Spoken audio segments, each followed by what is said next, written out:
Day 3, we'll start with pull-ups if you can do multiple sets of 5 or more, but that might be a stretch for most beginners, so some assisted pull-ups would likely be your first exercise. We'd then go into our vertical press movement.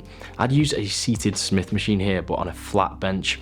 I really like this as a shoulder press, as it has a similar bar path to your free bar overhead press, but with the advantages of a Smith machine for speed and stability, which often means that you can press more weight. It's also really good for pumping out some extra partial reps after you've hit failure on your final set, if you are that way inclined. Then we're going to move to some straight arm pull downs for our lat isolation movement. These are one of very few lat isolation exercises, but they're pretty much easier and all around better than the alternatives. Then for our lateral raise, we'll use a machine if you have access to one. I think this is the best lateral raise for everyone, regardless of experience, but beginners in particular can struggle with the technique on dumbbell lateral raises. Finally, for a tricep isolation, we'll do some overhead extensions with a rope. No hunting around for dumbbells, easy technique and simply more effective than the push down alternative. So a few things to mention about this split. We're alternating between muscle groups like this to reduce the fatigue that lingers from the first time you hit a muscle to the second.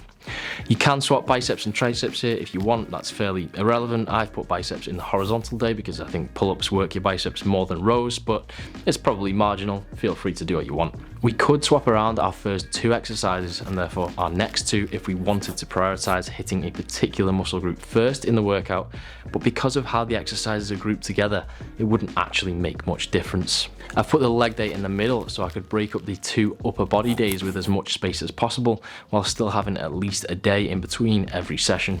So why this over a typical push-pull leg split? Splitting your upper body sessions into a horizontal and vertical rather than a push and pull is going to mean 3 things. 1, better performance for each individual exercise because of less crossover fatigue. You'll overhead press more after a pull-up than you would after a dumbbell press. You'll row more after a press than you would after a pull-up, etc. Second, less muscle soreness, which is something that will be at an all-time high when you're just starting out, and it can be quite inconvenient. This will come partly from the fact that you're effectively doing less work per muscle per session, but also from number 3, increased frequency. You see, even though you hit biceps directly with your horizontal day, you're still hitting them when you do pull-ups.